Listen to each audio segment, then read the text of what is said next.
Breaking చూస్తున్నాం. ఇవాళ Telangana cabinet భేటీ కానుంది. మధ్యాహ్నం 3:30కి సెక్రటరియట్ లో మంత్రివర్గ సమావేశం కానుంది. బడ్జెట్ ప్రతిపాదనలపై కేబినెట్ చర్చించనుంది.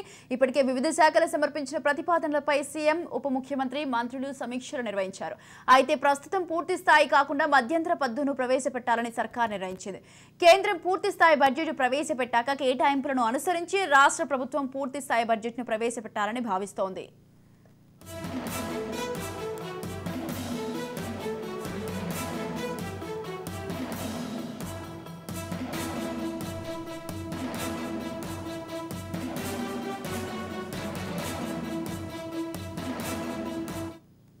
కాంగ్రెస్ పార్టీ ఇచ్చిన 6 గ్యారంటీలో మరో 2ంటిని ఈ నెలలోనే అమలుకు ప్రభుత్వం సిద్ధమవుతోంది. ఇప్పటికే ఆర్టీసీ బస్సులో మహిళలకు ఉచిత బస్సు ప్రయాణం, ఆరోగ్యశ్రీ పథకం కింద 10 లక్షల వరకు వైద్య సేవల హామీలను అమలు చేస్తోంది. మహిళలకు ఉచిత ప్రయాణానికి 3,000 కోట్లు అవసరమని అంచనా. ఇళ్లకు నెలకు 200 యూనిట్ల వరకు ఉచిత కరెంట్, పేదలకు 500 రూపాయలకే గ్యాస్ సిలిండర్ హామీల అమలును త్వరలో ప్రారంభిస్తామని ముఖ్యమంత్రి రేవంత్ రెడ్డి ఇప్పటికే ప్రకటించారు. ఆ 2 పథకాలకు నేడు కేబినెట్ ఆమోదించే అవకాశం ఉంది.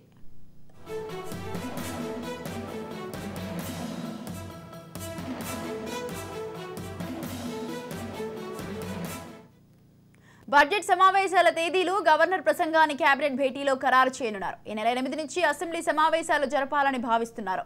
ఈ నెల 8న గవర్నర్ తమిళిసై సౌందరరాజన్ ప్రసంగంతో ఉభయ సభలు ప్రారంభం కానున్నాయి. మరుసటి రోజు గవర్నర్ ప్రసంగానికి ధన్యవాదాల తీర్మానంపై చర్చ జరగనుంది. ఈ నెల 10న ఓట్ అండ్ అకౌంట్ బడ్జెట్ ప్రవేశపెట్టనున్నారు. ఈ నెల 12 నుంచి 5 రోజుల పాటు బడ్జెట్ పద్దులపై చర్చ జరిగే అవకాశం ఉందని తెలుస్తోంది.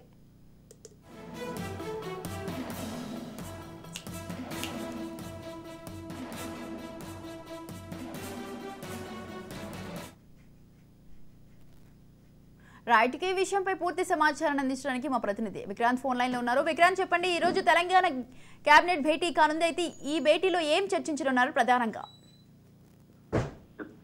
మంత్రులకి ఈ రోజు మధ్యాహ్నం 3:30 కూడా ఇటు రాష్ట్ర కేబినెట్ కూడా సమావేశం కానుంది. సచివాలయంలో ప్రధానంగా కూడా ఇటు రాష్ట్ర కేబినెట్ సంబంధించి కూడా ఇటు బడ్జెట్ సమావేశాలు జరుగుతున్న కూడా ఈ కేబినెట్ సమావేశాన్ని కూడా ప్రాధాన్యత లభించిందని చెప్పుకోవాలి. మొత్తానికి మరోవైపు ఇటు మంత్రివర్గ సమావేశంలో కూడా రాష్ట్ర బడ్జెట్లో అందుతున్నప్పుడు కూడా చేసే అంశం కూడా చర్చకు వచ్చే అవకాశం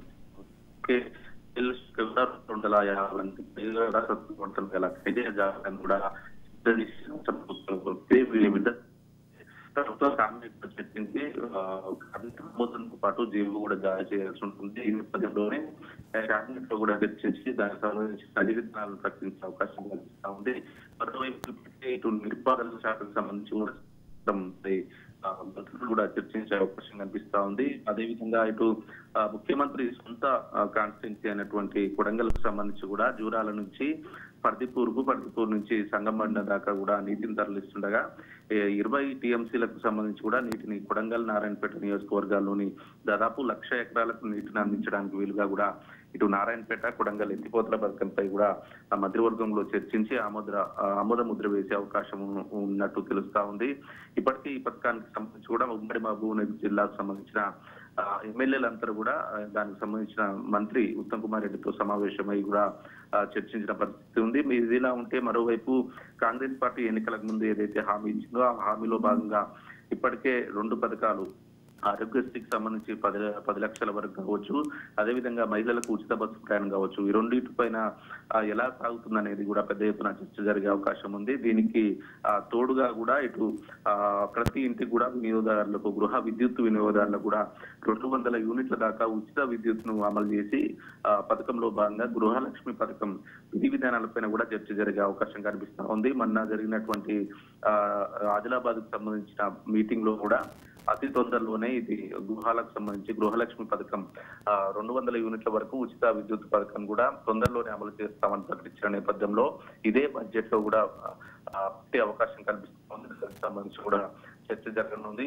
ఇదిలా ఉంటే ఈ పథకానికి సంబంధించి ఏ రకం కాబోతుంది, దానికి అమలు చేయడానికి సంబంధించిన మార్గదర్శకాలు ఏ విధంగా ఉండాలని దానిపై కూడా చర్చ జరిగే అవకాశం ఉంది. అదేవిధంగా ఇటు కేబినెట్ మీటింగ్ హాల్లో కూడా దాదాపు 3 నెలల నుంచి కూడా ఈ కేబినెట్ సమావేశం కాబోతా ఉంది. అదేవిధంగా ఇటు బడ్జెట్ కు సంబంధించి కూడా బడ్జెట్ ఓటాన్ అకౌంట్ బడ్జెట్ పై కూడా చర్చించే అవకాశం ఉంది. అసెంబ్లీ సమావేశానికి సంబంధించిన షెడ్యూల్ కూడా ఈ కేబినెట్ సమావేశం అనంతరం కూడా చేసే అవకాశం ఉంది. గ్రూప్ పోస్టుల పెంపు సంబంధించిన అయితే కాంగ్రెస్ పార్టీ ప్రభుత్వం వచ్చిన తర్వాత ఏ హామీలు అయితే అమలు చేస్తామని ప్రకటించిందో దానికి సంబంధించిన అంశాలపై కూడా పెద్ద ఎత్తున ఈ కేబినెట్ మీటింగ్ లో కూడా చర్చ జరిగే అవకాశం కనిపిస్తా ఉంది. Swathi. Right, thank you Vikrant, thanks for the details.